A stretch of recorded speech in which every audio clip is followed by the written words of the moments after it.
नमस्कार, शास्त्रीय काल, आदाब, गुड इवनिंग। कैसे हैं दोस्तों आप सब?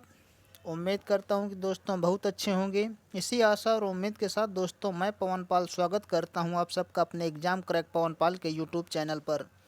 दोस्तों, रोज़ की तरह आज फिर जीके जीएस का महासंग्राम चलने आ गया है आप लोगों के लिए। 30 प्रश्नों का महासंग्राम रैपिड फायर चल रहा है, ठीक है। और आपकी नेक्स्ट आने वाली ग्रुप डी, एनटीपीसी, सीबीटी 2, लेखपाल के एग्ज़ाम आने वाले हैं, जिसके पर्पज़ से ये वीडियो बनाया जा रहा है और काफ़ी हेल्पफुल है, ठीक है। ये क्वेश्चन जो है दोस्तों हर एग्ज़ाम में आते हैं और आए हुए क्वेश्चन हैं। ये एग्ज़ाम ओरिएंटेड क्वेश्चन है दोस्तों। तो इसी के साथ हम बढ़ते हैं अपने वीडियो में। उससे पहले अगर आप लोग हमारे इस चैनल पर नए हैं दोस्तों, तो नीचे जो है रेड कलर का सब्सक्राइब लिखा हुआ है, उस पर क्लिक करके बगल में बेल आइकन को ऑल पर सेट कर लीजिए, ताकि हमारी सभी वीडियो का नोटिफिकेशन आप तक पहुंच सके दोस्तों, ठीक है। तो हमारे इस चैनल को अपना सपोर्ट कीजिए। और बहुत ही जल्द आप लोगों के लिए मैथ और रीजनिंग की भी क्लास चलने वाली है, तो उसके लिए जो है चैनल को सब्सक्राइब करिए दोस्तों। चलिए, आप लोगों का ज़्यादा समय न लेते हुए हम अपने वीडियो पर चलते हैं, अपने प्रश्न पर। और आपका आज का पहला प्रश्न आपकी स्क्रीन पर दिख रहा है, और वो प्रश्न है, निम्नलिखित में से कौन आग को बुझाता है? तो बताना है आपको कि कौन आग को बुझाता है। 4 ऑप्शन आप लोगों के सामने हैं। पहला है O2, दूसरा है CO2, तीसरा ऑप्शन है SO2, चौथा ऑप्शन है NO2। तो बताइए कौन सा ऑप्शन आपका सही हो जाएगा दोस्तों? तो आपका दूसरा ऑप्शन सही हो जाएगा, CO2, ठीक है। यानी कि कार्बन डाइऑक्साइड गैस जो है वो आग को बुझाती है, ठीक है। और आग को जलने में कौन सहायक होती है? तो आपका O2 है, यानी कि ऑक्सीजन।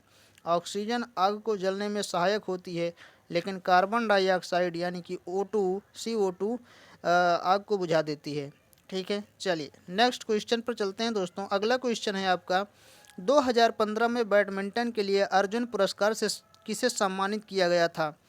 तो बताना है आपको कि किसे सम्मानित किया गया था 2015 में अर्जुन पुरस्कार के लिए। 4 ऑप्शन आप लोगों के सामने दिए गए हैं दोस्तों, नए अंदाज में। जल्दी से आप लोग चारों ऑप्शन को देख लीजिए। पहला है किदाम्बी श्रीकांत, दूसरा है साइना नेहवाल, तीसरा है चेतन आनंद, चौथा ऑप्शन है आपका रोहित शर्मा।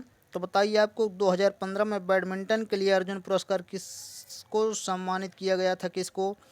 तो किदाम्बी श्रीकांत को, ठीक है। पहला ऑप्शन आपका सही हो जाएगा, ठीक है। किसे सम्मानित किया गया था? किदाम्बी श्रीकांत को। चलिए नेक्स्ट क्वेश्चन पर चलते हैं। अगला क्वेश्चन है आपका, 8वें संयुक्त राष्ट्र महासचिव का नाम क्या है?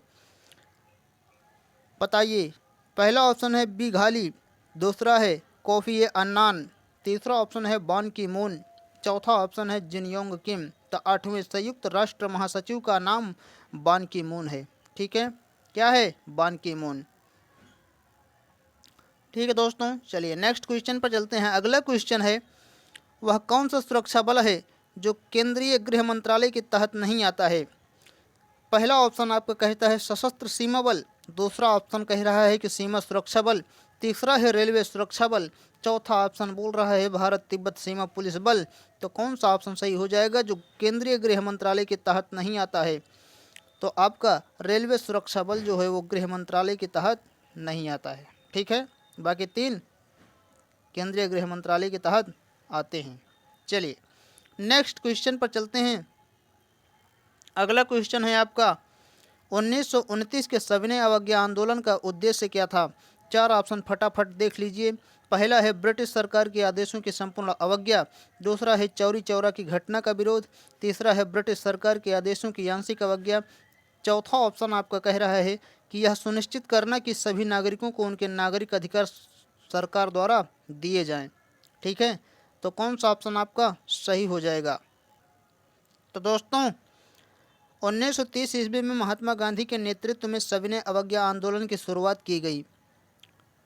12 मार्च 1930 को महात्मा गांधी ने साबरमती आश्रम से 78 अन्य सदस्यों की दांडी यात्रा आरंभ की तथा 6 अप्रैल 1930 को दांडी पहुंचकर नमक कानून तोड़ा और सविनय अवज्ञा आंदोलन की घोषणा किया था। इस आंदोलन का उद्देश्य ब्रिटिश सरकार के आदेशों की संपूर्ण अवज्ञा करना था, ठीक है दोस्तों। तो कौन सा ऑप्शन आपका सही हो जाएगा?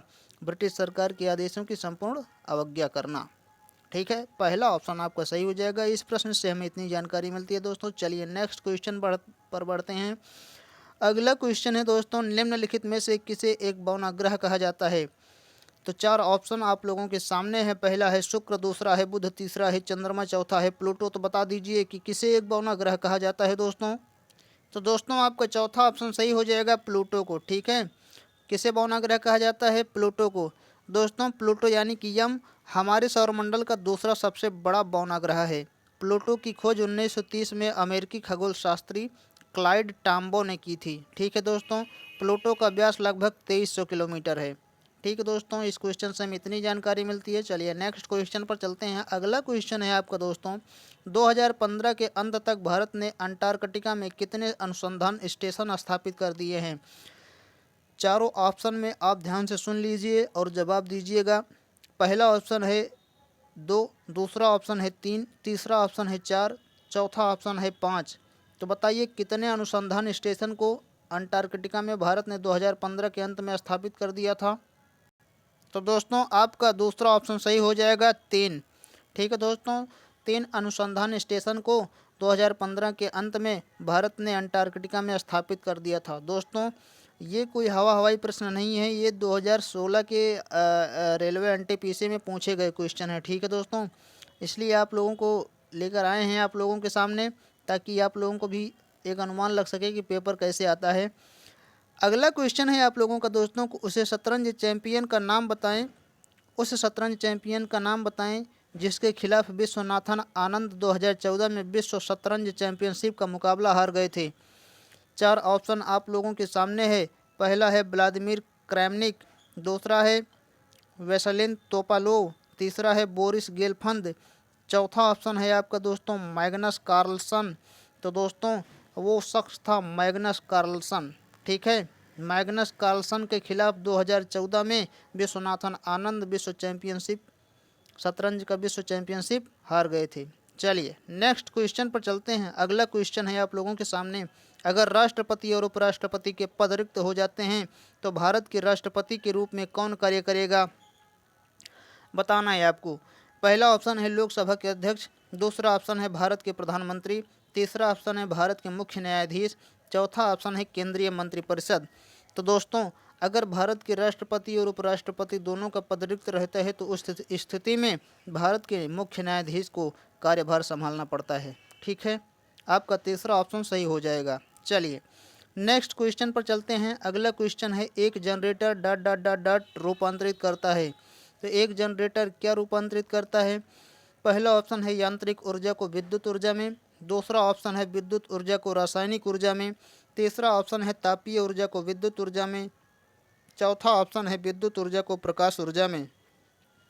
तो दोस्तों एक जनरेटर जो होता है वो यांत्रिक ऊर्जा को विद्युत ऊर्जा में नियंत्रित करता ठीक है, नियंत्रित नहीं रूपांतरित करता है। ठीक, यांत्रिक ऊर्जा को विद्युत ऊर्जा में रूपांतरित करता है। चलिए नेक्स्ट क्वेश्चन पर चलते हैं। अगला क्वेश्चन है आपका दोस्तों, मैक ओएस किसके द्वारा विकसित ऑपरेटिंग सिस्टम है? तो बताना है आपको मैक ओएस किसके द्वारा विकसित ऑपरेटिंग सिस्टम है। चार ऑप्शन आप लोगों के सामने है। पहला है IBM, दूसरा है माइक्रोसॉफ्ट, तीसरा है एप्पल, चौथा है माइक्रोमैक्स। तो दोस्तों मैक ओएस जो है एप्पल के द्वारा विकसित ऑपरेटिंग सिस्टम है। ठीक है, तीसरा ऑप्शन आपका सही हो जाएगा। चलिए नेक्स्ट क्वेश्चन पर चलते हैं दोस्तों। अगला क्वेश्चन है आप लोगों का, लोसुंग त्यौहार कहाँ लोकप्रिय है? पहला ऑप्शन है आपका हिमाचल प्रदेश, दूसरा है सिक्किम, तीसरा है अरुणाचल प्रदेश, चौथा है त्रिपुरा। तो लोसुंग त्यौहार दोस्तों वो सिक्किम में प्रचलित है। ठीक है, कहाँ प्रचलित है? सिक्किम में। चलिए नेक्स्ट क्वेश्चन पर चलते हैं दोस्तों। अगला क्वेश्चन है, वह ग्रीन हाउस गैस कौन सी है जिससे हंसाने वाली गैस भी कहा जाता है? ठीक है, वह ग्रीन हाउस गैस कौन सी है जिसे हंसाने वाली गैस भी कहा जाता है? पहला ऑप्शन है आपका मीथेन, दूसरा है कार्बन डाइऑक्साइड, तीसरा ऑप्शन है नाइट्रस ऑक्साइड, चौथा है सल्फर डाइऑक्साइड। तो आपका तीसरा ऑप्शन सही हो जाएगा, नाइट्रस ऑक्साइड। ठीक है, नाइट्रस ऑक्साइड को हंसाने वाली गैस भी कहा जाता है। क्वेश्चन इस प्रकार से भी बन सकता है कि निम्न में से हंसाने वाली गैस किसे कहा जाता है? तो नाइट्रस ऑक्साइड। चलिए नेक्स्ट क्वेश्चन पर चलते हैं दोस्तों ये वीडियो आप लोगों के लिए काफ़ी मेहनत से बनाते हैं, बहुत ढूंढ कर आप लोगों के लिए क्वेश्चन लाते हैं। ऐसे क्वेश्चन दोस्तों हर कोई नहीं पढ़ाता है, चाहे जो यूट्यूब चैनल हो। ठीक है दोस्तों, तो आप लोग इस चैनल को सपोर्ट कीजिए और अपना प्यार दुलार दीजिए। अगला क्वेश्चन आप लोगों के सामने है, तमिलनाडु का सबसे लोकप्रिय लोक नृत्य कौन सा है? पहला है कारगम, दूसरा है कुडियाट्टम, तीसरा है यक्षगान, चौथा है कथकली।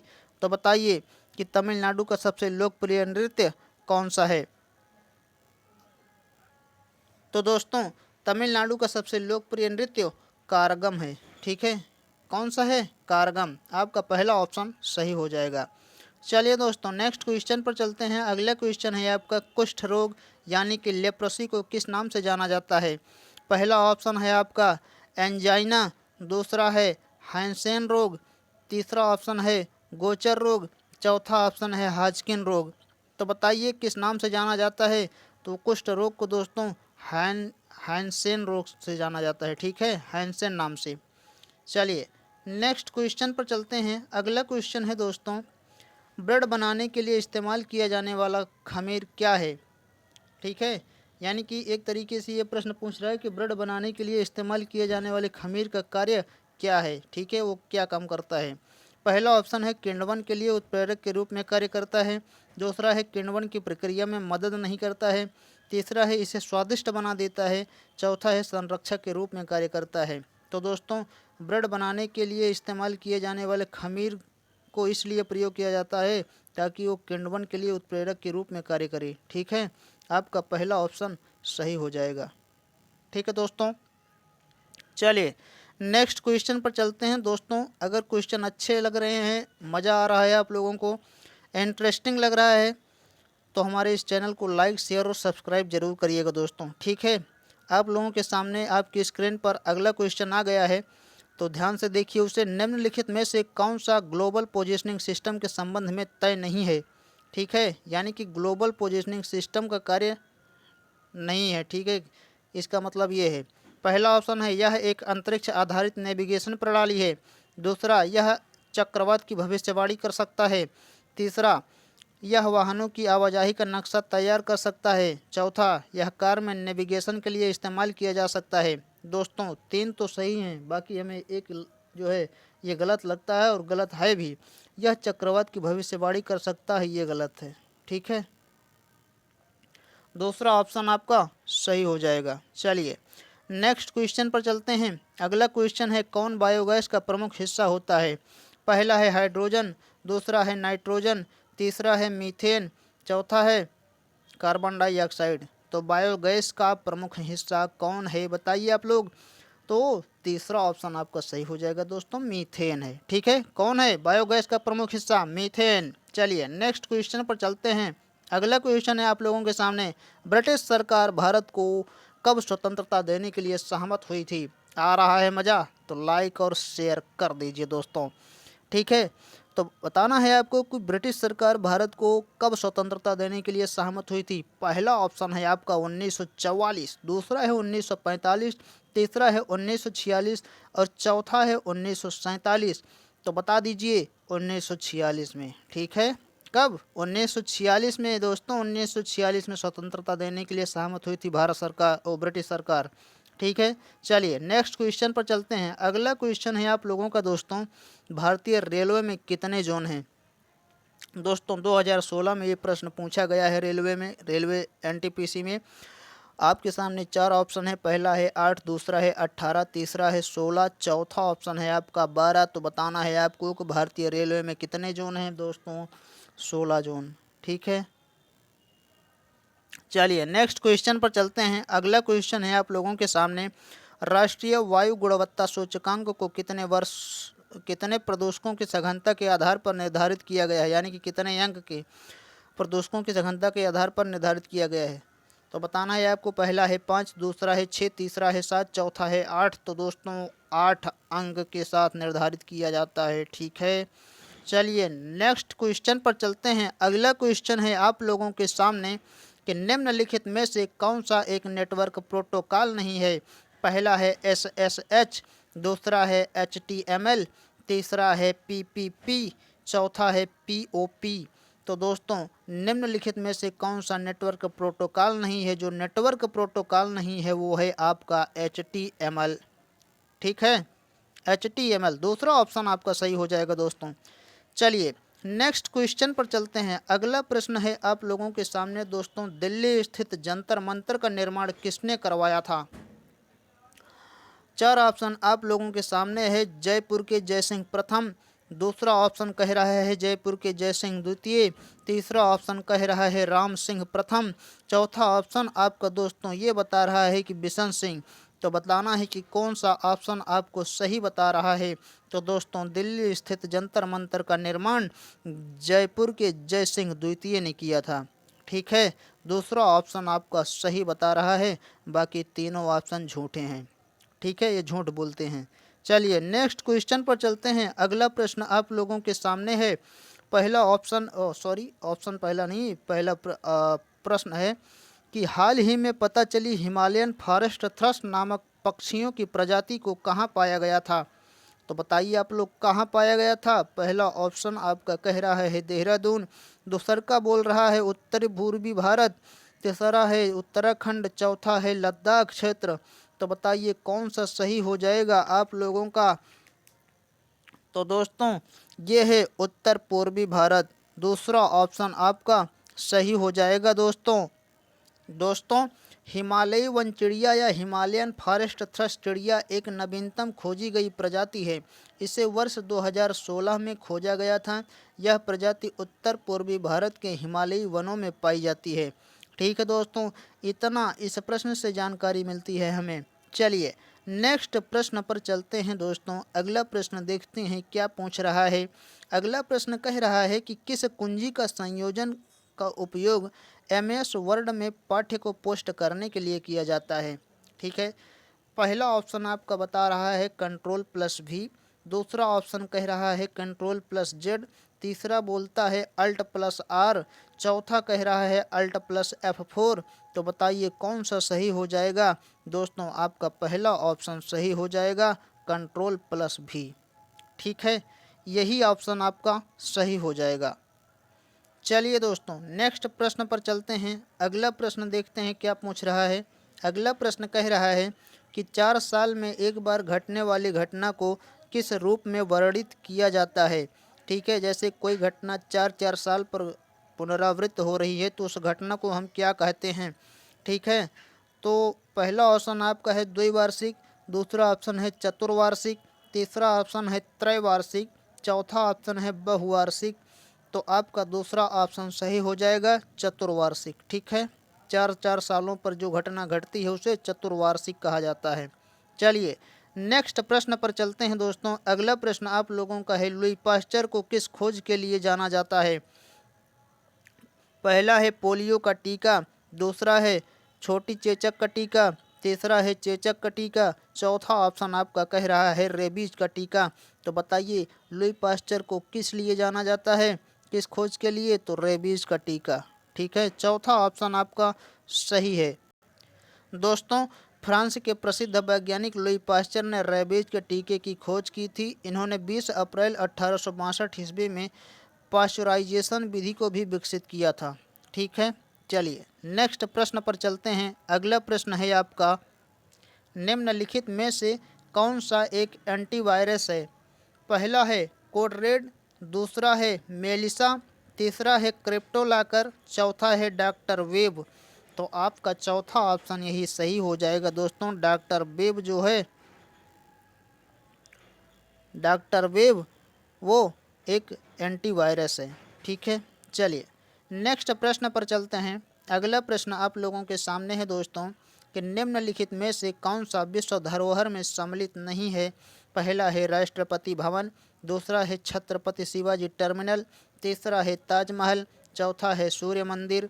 तो दोस्तों जिसे विश्व धरोहर में सम्मिलित नहीं किया गया है वो कौन सा है? तो आपका पहला ऑप्शन सही हो जाएगा राष्ट्रपति भवन। ठीक है, बाकी 3 को विश्व धरोहर में सम्मिलित कर लिया गया है। लेकिन राष्ट्रपति भवन को नहीं सम्मिलित किया गया है। चलिए नेक्स्ट प्रश्न पर चलते हैं। अगला प्रश्न है, सतह से हवा में मार करने वाली आकाश मिसाइल का परीक्षण कहाँ से किया गया था? पहला ऑप्शन है श्रीहरिकोटा, दूसरा है अब्दुल कलाम द्वीप, तीसरा है थुम्बा, चौथा है पोखरण। तो दोस्तों सतह से हवा में मार करने वाली आकाश मिसाइल का परीक्षण अब्दुल कलाम द्वीप से किया गया था। ठीक है, कहाँ से किया गया था? अब्दुल कलाम द्वीप से। तो दोस्तों ये रहे हमारे आज के 30 महत्वपूर्ण प्रश्न। कैसे लगे आपको कमेंट करके ज़रूर बताइएगा दोस्तों। अगर ये प्रश्न आपको अच्छे लगे हो, ये वीडियो अच्छा लगा हो, तो हमारे इस चैनल को लाइक, शेयर और सब्सक्राइब करिए और लोगों से भी सब्सक्राइब करवाइए दोस्तों। ठीक है, हमारे इस चैनल को आपके सहयोग की ज़रूरत है, तो हमारे इस वीडियो को कृपया लाइक करिए, शेयर करिए और सब्सक्राइब भी कीजिए। ठीक है दोस्तों, तो मिलेंगे नेक्स्ट वीडियो में और भी इम्पोर्टेंट प्रश्नों के साथ। तब तक के लिए दीजिए इजाज़त। धन्यवाद।